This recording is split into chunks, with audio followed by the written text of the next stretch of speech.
राधे राधे। हर हर महादेव। हर हर महादेव। बृहस्पति प्रदोष व्रत कथा।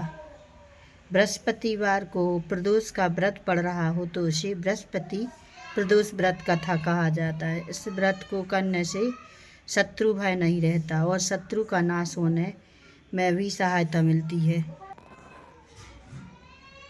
बृहस्पति प्रदोष की व्रत कथा। एक बार इंद्र और वृत्रासुर में भयंकर युद्ध हुआ।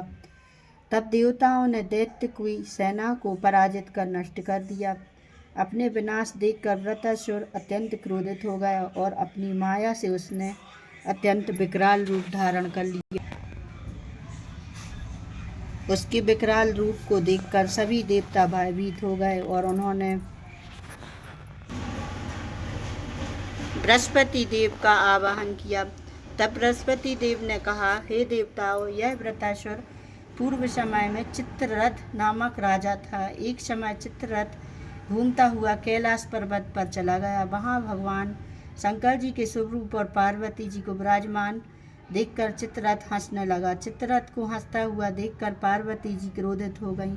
उन्होंने कहा, हे दुष्ट, तूने सर्वव्यापी देवाधिदेव महेश्वर के साथ ही मेरी हंसी उड़ाई है। अब तुझे इसका फल भोगना पड़ेगा। मैं तुझे श्राप देती हूँ कि तू अभी दैत्य बन जाएगा। पार्वती जी के श्राप से वह चित्ररथ उसी क्षण दैत्य बन गया और वृत्रासुर के नाम से प्रसिद्ध हुआ। फिर इसने गंधर्व पर्वत पर उग्र तप करके शिव जी को प्रसन्न कर लिया। इसलिए अब तुम इसे जीत नहीं पा रहे हो। तुम लोग बृहस्पति प्रदोष व्रत करो, तभी तुम उस बलशाली दैत्य पर विजय प्राप्त कर पाओगे।